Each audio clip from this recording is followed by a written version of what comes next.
is a Process of Decisions podcast. Tonight's episode, where is God in recovery? Many ask, what is the very first step of recovery? The very first step of any recovery, because the steps of recovery are the same regardless of what you're recovering from, is called admission. Simply put, you cannot solve a problem until you first recognize you have a problem. The first step of recovery is to admit you have a problem and what that problem is. This is unique to every individual, and that is why the first step, as in any action plan, is the most crucial. The problem most often is confused with the symptoms. For instance, not paying bills is a problem, but the reason could be related to your not going to work. This is a problem as well. But not going to work because you are too hungover from partying the night before is a problem as well. We then have to ascertain why this continues to happen night after night. The source of the problem must be established by asking, what can I stop from doing? For many, when in a balanced state of mind, the ability to perform is not a problem. But once the mind is placed in a state of imbalance, relational thinking goes out the door. This inability to make good rational thoughts once under the influence of mind-altering substances is a common denominator of making bad decisions, and that forces us to suffer from devastating consequences. If we are to believe there is a God, then we must accept the existence of an alternate being many call Satan or the devil. This being is placed his total existence in contrary to man's existence. In other words, he exists to end the life of man. In fact, it is said he detests man and wishes all men dead. His extreme jealousy over man's existence has caused his extreme hatred for all men. His life mission is to kill all men and have man worship anything but the one true God.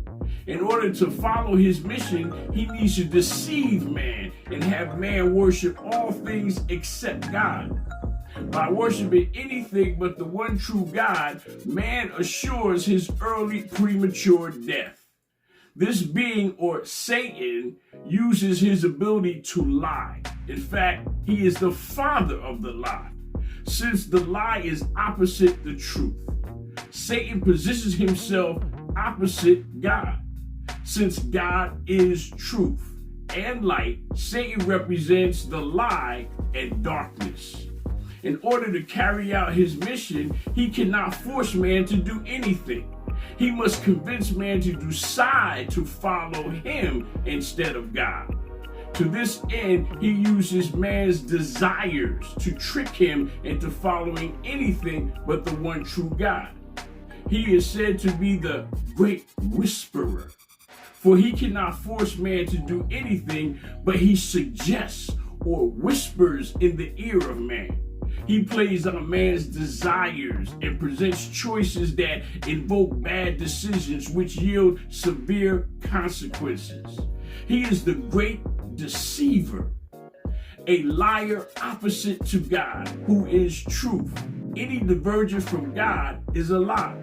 Since God is truth and light, this being sets forth a path with lies that leads to darkness away from the light of God. At his disposal is the potions and poisons that dull the senses and make it easier to lead man into bad decisions, that coerces man into following him into darkness. These potions and poisons are commonly called drugs and alcohol. Once the senses are dulled, Satan then evokes the desires of man to have him travel deeper and deeper into darkness. The further one travels from light, the harder it becomes to find a clear path. The path of life is filled with potholes and obstacles that disable us, entrap us, ensnare us, and place us in endless quicksand pits that will eventually end our lives prematurely. Without light, we can wander aimlessly in the perilous world of darkness, running into one trap after another. Once we are lost in the trap, we are at the disposal of Satan, and he will use us to trap others into his world of darkness. Recovery begins when God sends a moment of sanity, a burst of light so that we can see that we are in fact trapped in this world of darkness. God invokes a path of sanity in our insane world of darkness. We call this a save, where we are all saved from ourselves and our bad decisions. We come to realize no one can harm us more than we have harmed ourselves. This moment of sanity presents a choice to save ourselves from ourselves. This may come as a sudden incarceration, or even an overdose event, a family intervention, or the loss of a job, a sudden consequence that is devastating in its concept. This sudden consequence can evoke a need for change, a realization that life cannot continue on its present path. The harm makes it too painful to continue. Change becomes a better alternative. God's light shows us another path. An opportunity to do better presents itself. This sudden bright light gives us a new opportunity to ask for help from a power greater than ourselves. This cry for help, some call a foxhole prayer, is vital to our recovery. See, this prayer is recognition that we cannot save ourselves. This prayer is a call for an intervention from a power greater than ourselves. God hears all prayers and immediately sends forth intervention for all sincere hearts that plead for help from their God. God is all forgiving and all powerful. He knows what we know not. You do not need to ask for the same thing over and over again. He heard you the first time. You ask, he answers. He sends help in his own time frame. His answer is always in motion. We just need to play our part. Once we ask for help, we should then thank God for his help, because help is already en route. It's his plan and his time frame we all live under.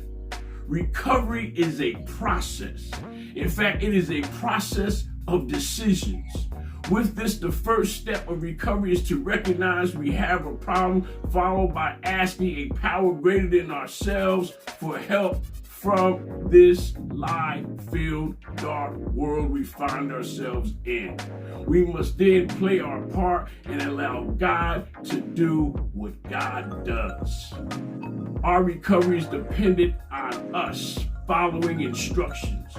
We can only do what we know. We must learn from better teachers. In recovery, the best teachers are those with lived experience.